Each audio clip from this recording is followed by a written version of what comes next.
ಕರ್ತನಲ್ಲಿ ಪ್ರೀತಿಯ ಆಸರ್ ಟಿವಿ ವೀಕ್ಷಕರೆಲ್ಲರಿಗೂ ಕೀರ್ತನೆಗಳು 150 ಈ ಕಾರ್ಯಕ್ರಮಕ್ಕೆ ನಿಮ್ಮನ್ನು ಆತ್ಮೀಯವಾಗಿ ನಾವು ಸ್ವಾಗತಿಸ್ತೇವೆ. ನಾನು ಅನ್ನಿಸ್ತೇನೆ ನೀವು ಈಗಾಗಲೇ ಸಿದ್ಧವಾಗಿ ಈ ಕಲಿಯುವಿಕೆಯಲ್ಲಿ ನೀವು ಸಿದ್ಧವಾಗಿದ್ದೀರಿ ಎಂಬುದಾಗಿ ನಾನು ನೆನೆಸ್ಕೊಳ್ತೇನೆ. ಪ್ರೀತಿಯ ವೀಕ್ಷಕರೇ, ಈ ಕಾರ್ಯಕ್ರಮದ ಮೂಲಕವಾಗಿ ಅನೇಕ ಕೀರ್ತನೆಗಳ ರಹಸ್ಯಗಳನ್ನು ಕಲೀಲಿಕ್ಕೆ ಸಾಧ್ಯವಾಗ್ತಾ ಇದೆ. ದೇವಸೇವಕರು ಅನೇಕ ಗೂಢಾರ್ಥಗಳು ನಮಗೆ ವಾಕ್ಯದ ಮೂಲಕವಾಗಿ ತಿಳಿಸ್ತಾ ಇದ್ದಾರೆ.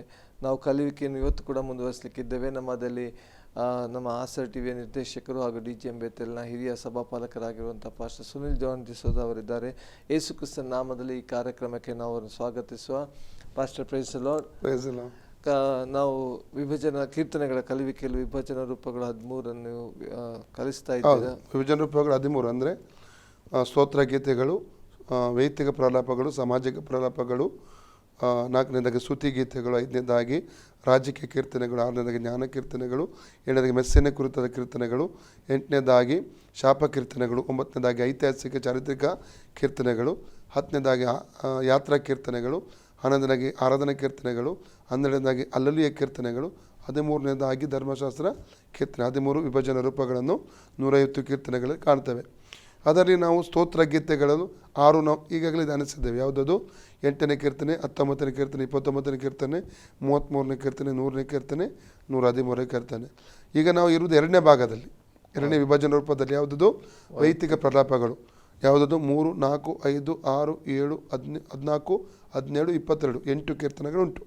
ಇದರಲ್ಲಿ ನಾವು 3ನೇ ಕೀರ್ತನೆ, 4ನೇ ಕೀರ್ತನೆ, 5ನೇ ಕೀರ್ತನೆ ನಾವು ಈಗಾಗಲೇ ಧ್ಯಾನ ಮಾಡಿದ್ದೇವೆ. 6ನೇ ಕೀರ್ತನೆಯಲ್ಲಿ ನಾವು ಕಳೆದ ಸಂಚಿಕೆಗಳಿಂದ ಧ್ಯಾನಿಸ್ತಿದ್ದೇವೆ. ಅದರಲ್ಲಿ 10 ವಾಕ್ಯ ಉಂಟು. ಅದನ್ನು 6 ಭಾಗಗಳಾಗಿ ವಿಂಗಡಿಸಬಹುದು. 1ರಿಂದ 3 ಒಂದು ಭಾಗ, 4, 5 2ನೇ ಭಾಗ, 5, 6, 7 3ನೇ ಭಾಗ, 8 4ನೇ ಭಾಗ, 9 5ನೇ ಭಾಗ, 10 6ನೇ ಭಾಗ. 6 ವಿಭಾಗಗಳನ್ನಾಗಿ ವಿಂಗಡಿಸಿ ಕೀರ್ತನೆಯನ್ನು ಧ್ಯಾನ ಮಾಡ್ತಾ ಇದ್ದೇವೆ. ಈಗ 1ನೇ ಭಾಗದಲ್ಲಿ ಇದ್ದೇವೆ ನಾವೀಗ. ಆ 1ನೇ ಭಾಗ ಓದಿಕೊಳ್ಳುವ. ಈಗ ನಾವು 1ರಿಂದ 3 ವಾಕ್ಯ. ಯೆಹೋವನೇ, ಕೋಪದಿಂದ ನನ್ನನ್ನು ಶಿಕ್ಷಿಸಬೇಡ, ರೋಷದಿಂದ ದಂಡಿಸಬೇಡ. ಯೆಹೋವನೇ, ಕನಿಕರಿಸು, ನಾನು ನಿಶಕ್ತನಾಗಿ ಹೋಗಿದ್ದೇನೆ. ಯೆಹೋವನೇ, ವಾಸಿ ಮಾಡು, ನನ್ನ ಎಲುಬುಗಳೆಲ್ಲ ತತ್ತರಿಸುತ್ತವೆ. ನನ್ನ ಎಲುಬುಗಳೆಲ್ಲ ತತ್ತರಿಸುತ್ತವೆ. ನಾವು ವಾಸಿ ಮಾಡುವಂತ ಕಳೆದ ಸಂಚಿಕೆಯಲ್ಲಿ ಧ್ಯಾನಿಸ್ತೇವೆ. ಎಲುಬುಗಳ ತತ್ತರಿಸಿ ಹೋಗ್ತಿದೆ ಅಂತ ಹೇಳ್ತಾ ಇದ್ದಾನೆ ಆತನು. ಆ ಮುಂದೆ ಓದಿ. ನನ್ನ ಪ್ರಾಣವೂ ಸಹ ಬಹಳವಾಗಿ ತತ್ತರಿಸುತ್ತದೆ. ಅಂದರೆ ಒಂದು ರೀತಿಯಲ್ಲಿ ತಳಮಳಗೊಳ್ಳುವಂಥ ಅನುಭವ. ಸಂಕಟದಲ್ಲಿದ್ದಾನೆ ಆತನು. ಎಲುಬುಗಳು ತತ್ತರಿಸ್ತಾ ಇದೆ, ಪ್ರಾಣ ತತ್ತರಿಸ್ತಾ ಇದೆ. ಒಂದು ವಿಧವಾಗಿ ಆತನು ಸಂಕಟದಲ್ಲಿ ಜೀವಿಸುವಂಥ ಒಂದು ಅನುಭವ. ಅಂದರೆ ಏನು ಮಾಡಲಿಕ್ಕೆ ಆಗ್ತಂತ ಗೊತ್ತಾಗ ಅವ್ರು ಏನು ತೋಚ್ತಾ ಇಲ್ಲ ಅವನಿಗೆ. ಏನು ಮಾಡಲಿ, ಯಾವ ರೀತಿ ಏನು ಮಾಡಲಿ ಅಂತ ತೋಚದಂಥ ಒಂದು ಪರಿಸ್ಥಿತಿ. ಕಳೆದ ಸಂಚಿಕೆಯಲ್ಲಿ ಹೇಳಿದೆ ಅಲ್ಲ, ಅವನ ಒಂದು ಮಗ ಅಬ್ಷಲೋಮ್ ಅವನಿಗೆ ಬಂಡಾಯ ಎದ್ದ, ರಾಜ್ಯ ಕಸಿದುಕೊಂಡ, ಬೆಟ್ಟ ಗುಡ್ಡಗಳಲ್ಲಿ ಅಲ್ಲಿಯುವಂಥ ಪರಿಸ್ಥಿತಿ ಬಂತು ಇವನಿಗೆ. ಇನ್ನೊಂದು ಮಗ ಅದೋನಿಯ, ಅವನು ಬಂಡಾಯ ಎದ್ದ. ಇನ್ನೊಂದು ಮಗ ಅಬ್ನೋನ, ತಾಮಾರಳೆಂಬ ಇನ್ನೊಂದು ಮಗಳನ್ನು ಕೆಡಿಸಿದ. ಕೊನೆಗೆ ಅವನನ್ನು ಅಬ್ಷಲೋಮ ಕೊಂದು ಹಾಕಿದ, ಅಬ್ನೋನನನ್ನು. ಒಂದರ ಮೇಲೆ ಒಂದು ವಿಧ. ಮತ್ತು ಈ ಅಬ್ಷಲೋಮ ಉಪಪತ್ನಿಯನ್ನು ಕೊಂದು ಅತ್ಯಾಚಾರ ಮಾಡಿದ. ಈಗ ಅನೇಕ ಒಂದರ ನಂತರ ಒಂದು ಸಮಸ್ಯೆಗಳು ನಾವು ಜೀವಿತದಲ್ಲಿ ಕಾಣಲಿಕ್ಕೆ ಸಾಧ್ಯ. ಆಂತರಿಕವಾಗಿ ಕುಗ್ಗಿ ಹೋದಂಥ ಒಂದು ಪರಿಸ್ಥಿತಿಯನ್ನು ನಾವಲ್ಲಿ ಕಾಣ್ತೇವೆ. ಮುಂದೆ ಓದಿ. ಯೆಹೋವನೇ, ಎಷ್ಟರವರೆಗೂ ನನ್ನ ಕೈ ಬಿಟ್ಟಿರುವಿ? ನೋಡಿ, ಅವನು ಹೇಳ್ತಾರೆ, ಎಷ್ಟರವರೆಗೆ ನೀನು ನನ್ನನ್ನು ಕೈ ಬಿಟ್ಟಿರು. ಅದರ ಅರ್ಥ ದಾವೀದನು ಯಾವತ್ತೂ ಆ ರೀತಿ ಹೇಳುವವನಲ್ಲ, ದೇವರು ಕೈ ಬಿಟ್ಟಿದ್ದಾನೆಂಬುದಾಗಿ. ಅಂದರೆ ಅದರ ಅರ್ಥ ಏನೆಂದರೆ, ಈ ರೀತಿಯಲ್ಲಿ ನಾನು ಹಾದು ಹೋಗ್ತಾ ಇದ್ದೇನೆಲ್ಲ, ನೀನು ನನ್ನ ಕೈ ಬಿಡಬೇಡ ಎಂಬುದಾಗಿ ಅರ್ಥ. ಮೊನ್ನೆ ಓದಿದ್ದೇವಾಗು ಕೀರ್ತನೆ 59ರಲ್ಲಿ, ಯೆಹೋವನು ನನ್ನ ಸಂಗಡ ಇರುವುದು ನಿಶ್ಚಯ, ನಾನು ಅವನಿಗೆ ಮೊರೆ ಇಡುವಾಗ ನನ್ನ ವೇರಿಗಳು ಪಕ್ಕನೆ ಫಲಾಯನಗೆಯುವರು. ಅಂದರೆ ದೇವರು ತನ್ನೊಂದಿಗೆ ಇರುವುದು ನಿಶ್ಚಯ ಅಂತ ಹೇಳ್ತಾನೆ. ನೀನು ಕೈ ಬಿಟ್ಟಿದ್ದಿ ಅಂತ ಅದರ ಅರ್ಥ ಅಲ್ಲ, ಆದರೆ ಕೈ ಬಿಡಬೇಡ ಎಂಬುದಾಗಿ ಅರ್ಥ. ಈ ಸಂದರ್ಭದಲ್ಲಿ ದೇವರನ್ನು ಅಷ್ಟು ಹತ್ತುಕೊಂಡಿದ್ದವನು, ಅಷ್ಟು ನಂಬ್ತಾ ಇದ್ದ ದೇವರನ್ನು, ಅಷ್ಟು ದೇವರು ಪ್ರೀತಿ ಮಾಡುವಂಥ ಭಕ್ತನಾಗಿದ್ದವನು. ಮುಂದೆ ಓದಿ ಕೀರ್ತನೆ. ಯೆಹೋವನೇ, ಅಭಿಮುಖನಾಗಿ ನನ್ನನ್ನು ಬಿಡಿಸು. ಅಭಿಮುಖನಾಗಿ ನನ್ನನ್ನು ಬಿಡಿಸು. ಕಾರಣ ಏನು ಗೊತ್ತುಂಟ?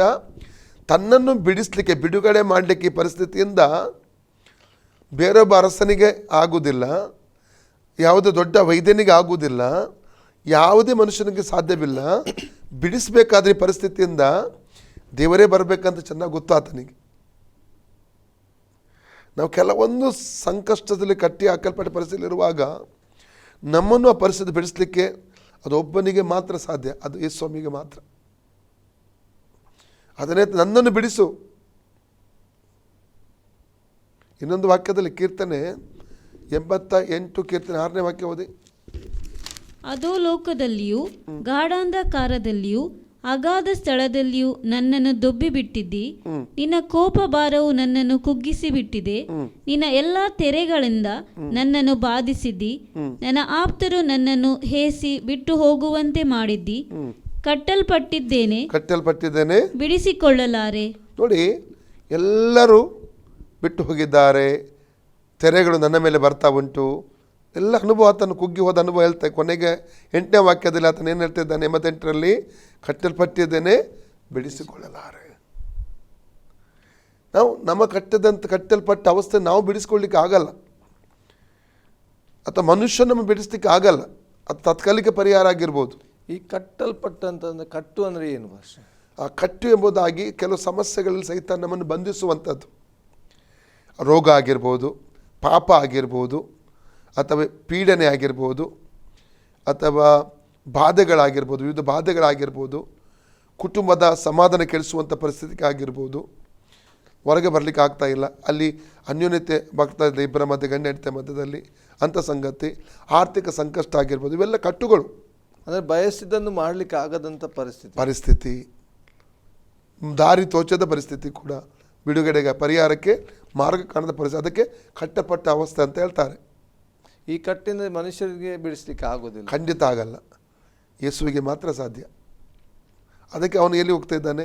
ಆರಂಭದಲ್ಲೇ ಹೇಳಿದ್ದೆ ನಾನು, ಈ ಕೀರ್ತನೆ ಧ್ಯಾನಿಸುವಾಗ ಕಳೆದ ಸಂಚಿಕೆಗಳಲ್ಲಿ, ದೇವರನ್ನು ಆಶ್ರಯಿಸುವಂಥ ಒಂದು ಜೀವಿತ ದಾವೀದನ ಜೀವಿತ ಆಗಿತ್ತು.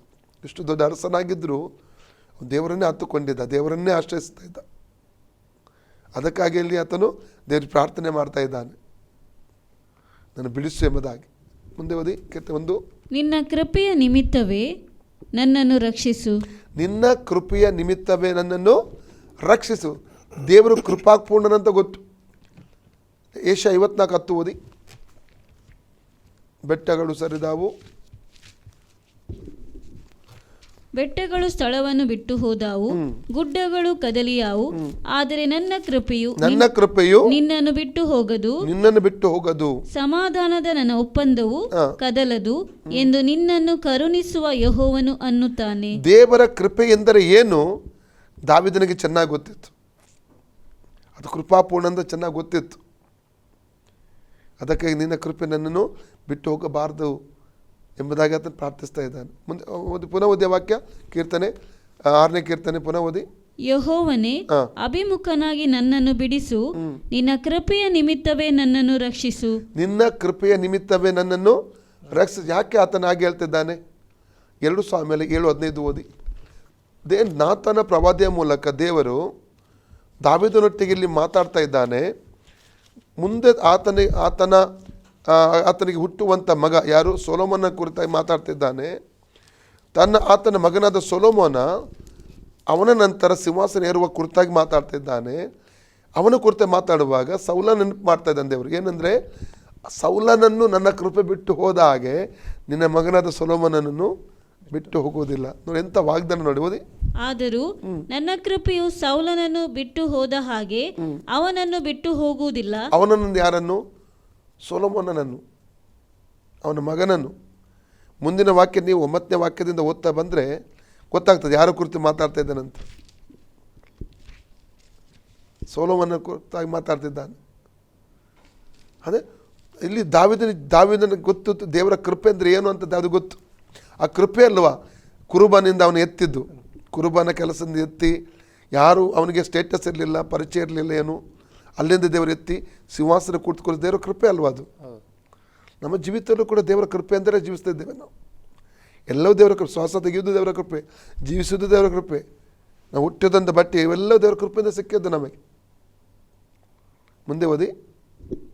ಮೃತರಿಗೆ ನಿನ್ನ ಜ್ಞಾಪಕವಿರುವುದಿಲ್ಲವಲ್ಲ.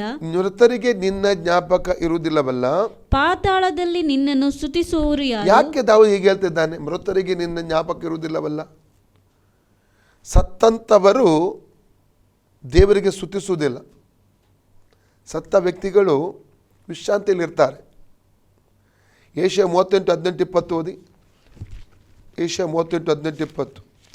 ಪಾತಾಳದವರು ನಿನ್ನನ್ನು ಸ್ತುತಿಸರು, ಪಾತಾಳದವರು ನಿನ್ನನ್ನು ಸ್ತುತಿಸರು, ಸತ್ತವರು ನಿನ್ನನ್ನು ಕೀರ್ತಿಸರು, ಸತ್ತವರು ನಿನ್ನನ್ನು ಕೀರ್ತಿಸರು, ಅದೋ ಲೋಕಕ್ಕೆ ಇಳಿದು ಹೋದವರು, ಅದೋ ಲೋಕಕ್ಕೆ ಇಳಿದು ಹೋದವರು ನಿನ್ನ ಸತ್ಯ ಸಂಧತೆಯನ್ನು ಆಶ್ರಯಿಸಲಾರರು. ನಿನ್ನ ಸತ್ಯ ಸಂಧತೆಯನ್ನು ಆಶ್ರಯಿಸಲಾರರು. ಜೀವಂತನು ಜೀವಂತನೇ, ಯಾರು? ಜೀವಂತನು ಜೀವಂತನೇ ನಿನ್ನನ್ನು ಸ್ತುತಿಸುವನು, ನಿನ್ನನ್ನು ಸ್ತುತಿಸುವನು. ಯಾರು ಜೀವಂತ? ಇಲ್ಲಿಂದ ಬರಡಿಟ್ಟು ಯೇಸು ಸ್ವಾಮಿ ಒಮ್ಮೆ ಆತನ ಬಳಿಯಲ್ಲಿ ಒಬ್ಬ ಬಂದ, ನಾನು ನಿನ್ನ ಸೇವೆ ಮಾಡಿ ನಿನ್ನೊಟ್ಟಿಗೆ ಬರ್ತಾ ಎಲ್ಲಿ ಹೋದರು? ಯೇಸು ಹೇಳಿದ, ನರಿಗಳಿಗೆ ಗುದ್ದುಗಳಿವೆ. ಇನ್ನೊಬ್ಬ ಬಂದ, ನಿನ್ನ ಹಿಂಬಾಲಿಸ್ತೇನೆ, ಆದರೆ ನನ್ನ ತಂದೆಗೆ ಉತ್ತಕ್ರಿಯೆ ಮಾಡಬೇಕು.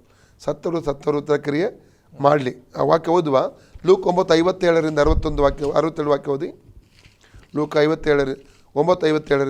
ಅವರು ದಾರಿಯಲ್ಲಿ ಹೋಗುತ್ತಿರುವಾಗ ಯಾವನೋ ಒಬ್ಬನು ಯೇಸುವಿಗೆ, ನೀನು ಎಲ್ಲಿಗೆ ಹೋದರೂ ನಾನು ನಿನ್ನ ಹಿಂದೆ ಬರುತ್ತೇನೆ ಎಂದು ಹೇಳಲು, ಆತನು ಅವನಿಗೆ, ನರಿಗಳಿಗೆ ಗುದ್ದುಗಳಿವೆ, ಆಕಾಶದಲ್ಲಿ ಹಾರಾಡುವ ಪಕ್ಷಿಗಳಿಗೆ ಗೂಡುಗಳಿವೆ, ಆದರೆ ಮನುಷ್ಯಕುಮಾರನಿಗೆ ತಲೆ ಇಡುವಷ್ಟು ಸ್ಥಳವೂ ಇಲ್ಲ ಎಂದು ಹೇಳಿದನು.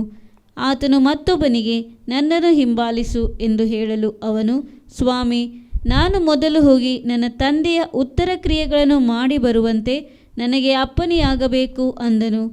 ಆದರೆ ಆತನು ಅವನಿಗೆ, ಸತ್ತವರೇ ತಮ್ಮಲ್ಲಿ ಸತ್ತು ಹೋದವರ ಉತ್ತರ ಕ್ರಿಯೆಗಳನ್ನು ಮಾಡಲಿ, ನೀವಂತೂ ಹೋಗಿ ದೇವರ ರಾಜ್ಯವನ್ನು ಪ್ರಸಿದ್ಧಿಪಡಿಸು ಎಂದು ಹೇಳಿದನು. ಯಾಕೆ ಸ್ವಾಮಿ ಮಾತಾಡಿದ ಆತನಿಗೆ? ಸತ್ತವರು ಯಾರು? ಸತ್ತವರು ಉತ್ತರ ಕ್ರಿಯೆ ಮಾಡುವರು ಯಾರು? ಆತ್ಮದಲ್ಲಿ ಸತ್ತಂಥ ಲೋಕದ ಜನರು ಅವರು ಯಾವುದಕ್ಕೆ ಹೆಚ್ಚು ಪ್ರಾಮುಖ್ಯತೆ? ಉತ್ತರ ಕ್ರಿಯೆಗೆ ಪ್ರಾಮುಖ್ಯತೆ ಕೊಡ್ತಾರೆ. ಒಬ್ಬ ವ್ಯಕ್ತಿ ಸತ್ತ ನಂತರ ಅವನಿಗೆ ಸಮಾಧಿ ಮಾಡೋದು, ಸಮಾಧಿ ಮಾಡಿದ ನಂತರ ನಾನು ಕ್ರೈಸ್ತ ಕುಟುಂಬದಲ್ಲಿ ಹುಟ್ಟಿದ್ದೆ, ನಾವು ಏನು ಮಾಡ್ತಿದ್ದೇವೆ ಅಂದರೆ ಆವಾಗ ವಾಕ್ಯ ಗೊತ್ತಿರಲಿಲ್ಲ ನಮಗೆ. ಆವಾಗ ಏನು ಮಾಡ್ತಿದ್ದೆವು ನಾವು? ನಮ್ಮಲ್ಲಿ ಯಾರಾದರೂ ಸತ್ತರೆ ಅವರಿಗೆ 3 ದಿವಸದ ಒಂದು ಪೂಜೆ ಕೊಡ್ತಿದ್ದೆವು, 7 ದಿವಸದ ಒಂದು ಪೂಜೆ ಇರ್ತಿತ್ತು, ತಿಂಗಳ ಪೂಜೆ ಇರ್ತಿತ್ತು, ವರ್ಷದ ಪೂಜೆ ಇರ್ತಿತ್ತು. ಯಾವಾಗಾದ್ರೊಮ್ಮೆ ಕನಸಲ್ಲಿ ಬಂದರೆ ಸತ್ತವರು ಅವಾಗೊಂದು ಪೂಜೆ ಕೊಡುವಂಥದ್ದು, ಆ ರೀತಿಯಲ್ಲಿ ನಾವು ಮಾಡ್ತಾಯಿದ್ದೆವು. ಮತ್ತು ಅವರಿಗೋಸ್ಕರ ನಾವು ಪ್ರಾರ್ಥಿಸುವಂಥದ್ದು, ಅಂದರೆ ಅದಕ್ಕೆ ಪ್ರಾಮುಖ್ಯತೆ. ಮತ್ತು ಒಂದು ಸತ್ತವರೊಂದು ಹಬ್ಬ ಅಂತ ಒಂದು ಬರ್ತದೆ ನವೆಂಬರ್ 2ಕ್ಕೆ. ಆ ದಿವಸ ಎಲ್ಲ ಸಮಾಧಿಯನ್ನು ಶೃಂಗರಿಸುವುದು, ಅಲ್ಲೇನೋ ತಂದು ಇಡುವಂಥದ್ದು, ಅದೆಲ್ಲ ನಾವು ಮಾಡ್ತಿದ್ದೆವು.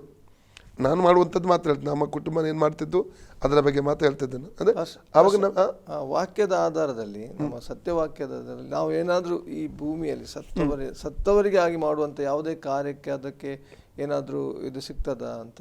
ಇಲ್ಲ, ಒಂದು ವಾಕ್ಯ ಹೇಳ್ತೇನೆ, ಅಲ್ಲಿಗೆ ನಾನು ಬರ್ತೇನೆ ಪುನಃ.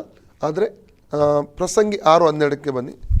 ನೆರಳಿನಂತೆ ವ್ಯರ್ಥವಾಗಿ ಕಳೆದು ಹೋಗುವ ಮನುಷ್ಯನ ಜೀವಮಾನದ ದಿನಗಳೆಲ್ಲ ಅವನಿಗೆ ಯಾವುದು ಮೇಲೆಂದು ಯಾರಿಗೆ ಗೊತ್ತು? ತಾನು ಕಾಲವಾದ ಮೇಲೆ ಈ ಲೋಕದಲ್ಲಿ ಏನಾಗುವುದೆಂದು ಅವನು ಯಾರಿಂದ ತಿಳ್ಕೊಳ್ತಾನೆ? 6:9 ಕೂಡ ಓದಿ. ಬಗೆ ಬಗೆಯಾಗಿ ಆಶಿಸುವುದಕ್ಕಿಂತ ಕಣ್ಣೆದುರಿಗಿರುವುದನ್ನು ಅನುಭವಿಸುವುದೇ ಲೇಸು, ಇದು ಕೂಡ ಗಾಳಿಯನ್ನು ಹಿಂದಟ್ಟಿದ ಹಾಗೆ ವ್ಯರ್ಥ. ಓಕೆ, ಅಂದರೆ ಕಾಲವಾದ, ಇಲ್ಲಿ ಕೂಡ 2 ವಾಕ್ಯಗಳನ್ನು, ಕಾಲವಾದ ಮೇಲೆ ಯಾರಿಂದ ಆತನು ತಿಳ್ಕೊಳ್ತಾನೆ.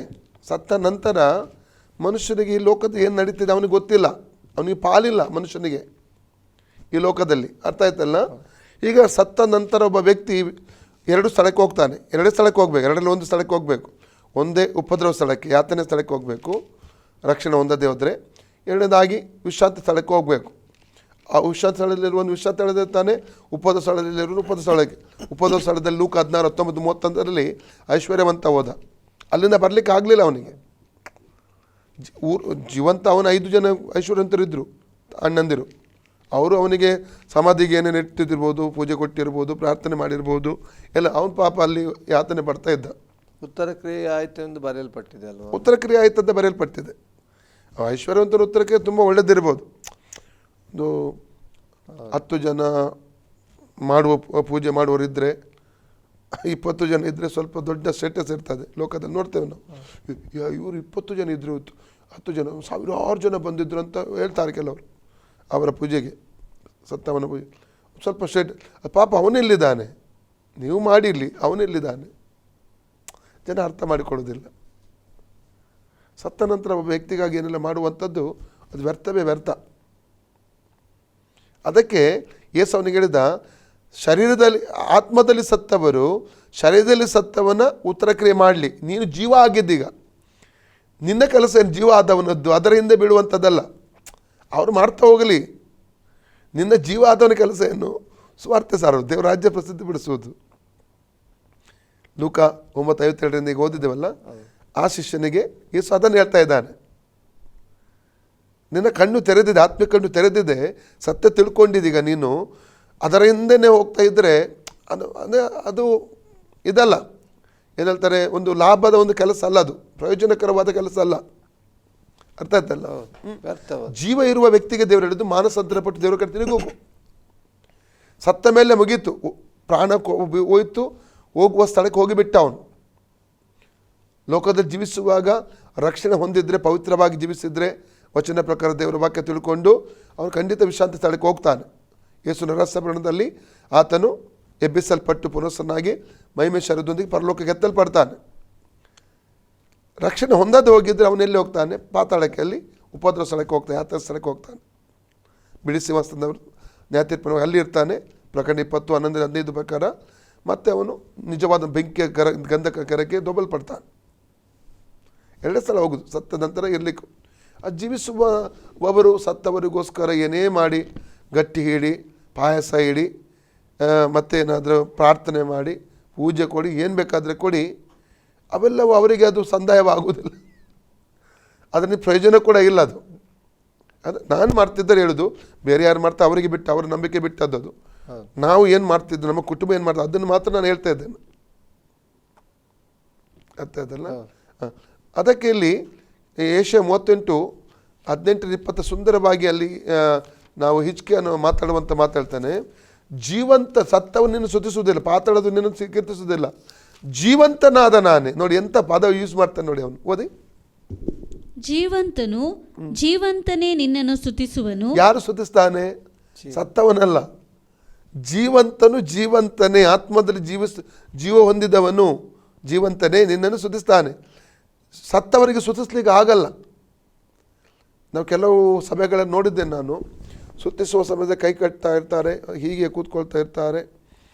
ಅವರು ಯಾವಾಗ ಅಲರ್ಟ್ ಆಗೋದಂದರೆ, ಒಂದು ಸ್ವಲ್ಪ ಎಣ್ಣೆ ಹೊಡೆದ್ರೆ ಮದುವೆ ಪಾರ್ಟಿಗಳಲ್ಲಿ ಮದುಮಕ್ಕಳ ಮುಂದೆ ಮಾತ್ರ ಒಳ್ಳೆ ಹೀಗೆಲ್ಲ ಡ್ಯಾನ್ಸ್ ಮಾಡ್ತಾರೆ.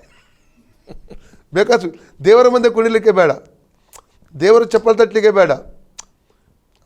ಅವ್ರು ತಪ್ಪಲ್ಲದನ್ನು ಆತ್ಮದಲ್ಲಿ ಸತ್ತವನ್ನು ವಾಕ್ಯನ ಹೇಳ್ತದಲ್ಲ, ಆತ್ಮದಲ್ಲಿ ಸತ್ತವರು ಯಾರು ಕೂಡ ಸೂಚಿಸ್ಲಿಕ್ಕೆ ಆಗುವುದಿಲ್ಲ ಅಂತ ಹೇಳ್ತಾರೆ ವಾಕ್ಯ. ಆತ್ಮದಲ್ಲಿ ಸತ್ತವರು ಎಂಬುದಾಗಿ ಪದದ ಅರ್ಥ ಏನು ಭಾಷೆ? ನಾವು ಆತ್ಮವಾಗಿದೆ, ಮನುಷ್ಯನಾದವನು ಆತ್ಮ.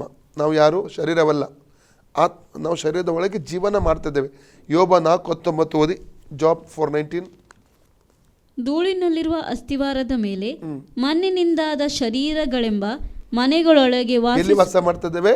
ಮಣ್ಣಿನಿಂದಾದ ಶರೀರದ ಒಳಗಡೆ ಮನೆಗಳೊಳಗೆ ವಾಸಿಸುವವರಲ್ಲಿ ನಾವು ಎಲ್ಲಿ ವಾಸ ಮಾಡ್ತಿದ್ದೇವೆ? ಮಣ್ಣಿನಿಂದಾದ ಶರೀರ ಎಂಬ ಮನೆಯೊಳಗೆ ವಾಸ ಮಾಡ್ತಾ ಇದ್ದೇವೆ ಇವತ್ತು ನಾವು. ಹಾಗೆ ನಾವು ಆತ್ಮ, ನಾವು ಶರೀರ ಅಲ್ಲ. 1 ತೆಸಲೋನಿಕ 5:23 ಹೇಳ್ತದೆ, ಆತ್ಮ, ಪ್ರಾಣ, ಶರೀರ ಎಂಬ 3 ಭಾಗಗಳಿಂದ ಮನುಷ್ಯ ಉಂಟು ಮಾಡಲ್ಪಟ್ಟಿದ್ದಾನೆ. ಆದಮ ಅವರಿಗೆ ದೇವನು ಹೇಳಿದ, ಆ ಹಣ್ಣನ್ನು ತಿಂದರೆ ಆದಿಕಾಂಡ 2:15-17 ಸತ್ತು ಹೋಗ್ತಿ. ಹಣ್ಣು ತಿಂದರು 3ನೇ ಅಧ್ಯಾಯದಲ್ಲಿ, ಸತ್ತು ಹೋಗಲಿಲ್ಲ, ಶರೀರದಲ್ಲಿ ಸಾಯಲಿಲ್ಲ, ಆತ್ಮದಲ್ಲಿ ಸತ್ತರು ಅವರು. ಆತ್ಮ ಸತ್ತು ಹೋಯ್ತು, ಆತ್ಮ ಜೀವ ಕಳ್ಕೊಂಡಿತ್ತು. ಆತ್ಮ ಜೀವ ಕಳ್ಕೊಂಡ್ರೆ, ಸತ್ತರೆ ಮನುಷ್ಯನದ್ದು ಪವಿತ್ರ ದೇವರೊಟ್ಟಿಗೆ ಸಂಬಂಧ ಬೆಳೆಸಲಿಕ್ಕೆ, ಅನ್ಯೋನ್ಯತೆ ಬೆಳೆಸಲಿಕ್ಕೆ ಆಗಲ್ಲ. ಅರ್ಥ ಆಯ್ತಲ್ಲ? ಅದಕ್ಕೆ ಯೋಹನ್ನ 3ನೇ ಅಧ್ಯಾಯಕ್ಕೆ ಬರುವಾಗ 3ನೇ ವಾಕ್ಯದಲ್ಲಿ ನಿಕೋದೇಮನ ನೀನು ಹೊಸದಾಗಿ ಹುಟ್ಟಿದ್ದ ದೇವರಾಜ್ಯವನ್ನು ಕಾಣಲಾರಿ. 5ನೇ ವಾಕ್ಯದಲ್ಲಿ ನೀರಿನಿಂದ ಆತ್ಮನ ಹುಟ್ಟಿದ ದೇವರಾಜ್ಯವನ್ನು ಸೇರಲಾರಿ ಅಂತ ದೇವರು ಹೇಳಿದ. ಹೊಸದಾಗಿ ಪುನಃ ಆತ್ಮ ಹುಟ್ಟಬೇಕು. ಪುನಃ ಹುಟ್ಟಬೇಕಾದ್ರೆ ನಾವು ಯಾವಾಗ ದೇವರ ಮುಂದೆ ಸುವಾರ್ತೆಗೆ ಪ್ರತಿಕ್ರಿಯಿಸ್ತೇವೆ, ಪಶ್ಚಾತ್ತಾಪಪಟ್ಟು ನಮ್ಮ ಪಾಪಕ್ಕಾಗಿ ದೇವರ ಬಳಿ ಕ್ಷಮಾಪಣೆ ಕೇಳಿ ಆತ ರಕ್ತ ತೊಳೆಯಲ್ಪಟ್ಟ ಅನುಭವ ಹೊಂದಿ ನಂತರ ಆತನನ್ನು ಆತ ನನಗೋಸ್ಕರ ಸತ್ತಿದ್ದ, ನನಗೆ ಉಣಲ್ಪಟ್ಟಿದ್ದ, ನನಗಾಗಿ 3 ದಿವಸ ಎದ್ದು ಬಂದು ನಮ್ಮ ಸತ್ಯ ನಂಬಿ ಆತ ರಕ್ಷಕನ ಒಡೆಯನಾಗಿ ಅಂಗೀಕಾರ ಮಾಡ್ತೇವಲ್ಲ ಸ್ವಾಮಿಯನ್ನು, ಆವಾಗ ಸತ್ತಂತ ಆತ್ಮಕ್ಕೆ ಜೀವ ಬರ್ತದೆ. ಅದಕ್ಕೆ ಯೋಹನ್ನ 1:4-5 ಹೇಳ್ತದೆ, ಆತನಲ್ಲಿ ಜೀವ ಇತ್ತು, ಆ ಜೀವವು ಲೋಕಕ್ಕೆ ಬೆಳಕಾಗಿತ್ತು, ಆ ಜೀವವು ಕತ್ತಲಲ್ಲಿ ಪ್ರಕಾಶಿಸುತ್ತೆ, ಕತ್ತಲು ಅದನ್ನು ಮುಸುಕಲಿಲ್ಲ ಅಂತ ನಾವು ಓದ್ತೇವೆ. ನಾವು ಆತ್ಮದ ಸತ್ತ ಸ್ಥಿತಿ ಅದೇ. ನಾವು ಕೂಡ ಒಂದು ಸಮಯ ಎಫೆಸ್ 2:1 ಓದಿ. ಎಫೆಸ್ 2:1.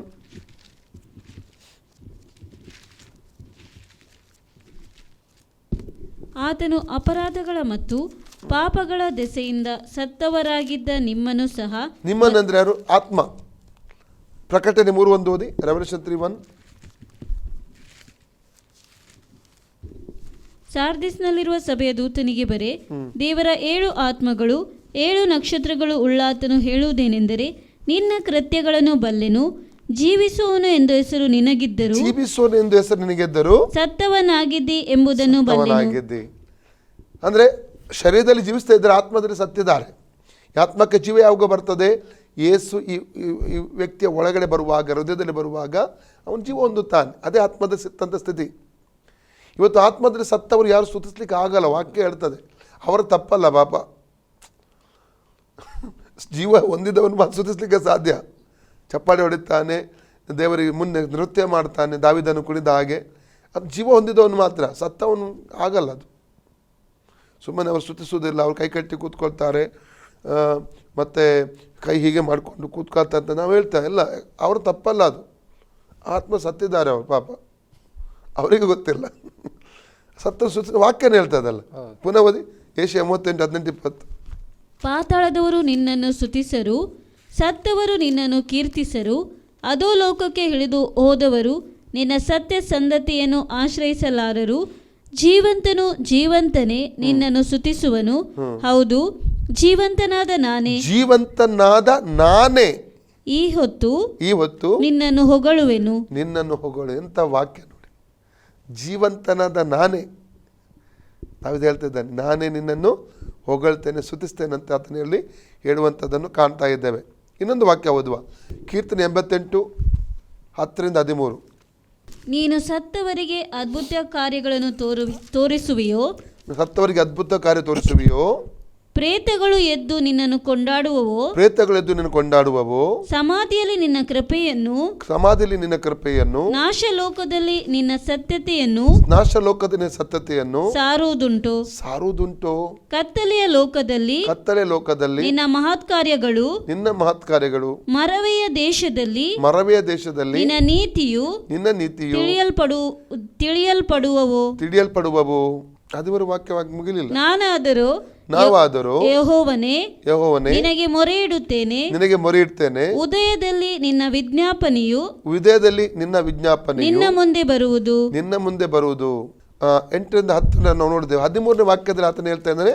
13ನೇ ವಾಕ್ಯ ಪುನಃ ಓದಿ. ನಾನಾದರೂ ಯೆಹೋವನೇ ನಿನಗೆ ಮೊರೆಯಿಡುತ್ತೇನೆ, ಉದಯದಲ್ಲಿ ನನ್ನ ವಿಜ್ಞಾಪನೆಯು ನಿನ್ನ ಮುಂದೆ ಬರುವುದು. 8-10 ವಾಕ್ಯದಲ್ಲಿ ಆತನ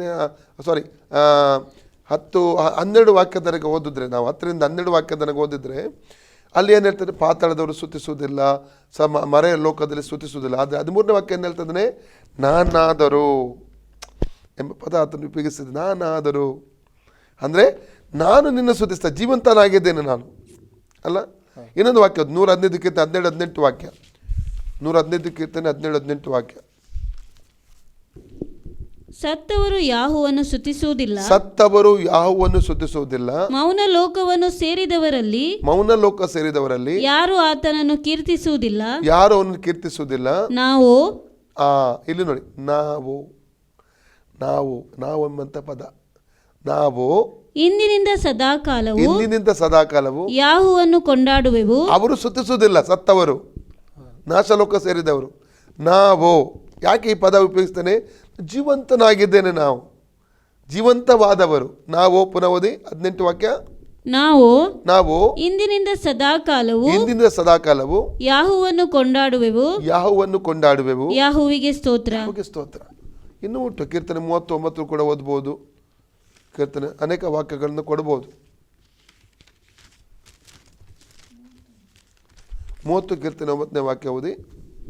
ನನ್ನನ್ನು ಕೊಂದು ಹಾಕಿ ಸಮಾಧಿಗೆ ಸೇರಿಸಿದರೆ ನಿನಗೆ ಲಾಭವೇನು? ಮಣ್ಣು ನಿನ್ನನ್ನು ಸ್ತುತಿಸುವುದು ಅದು ನಿನ್ನ ನಂಬಿಕೆಯನ್ನು ಹೊಗಳುವುದೇನು?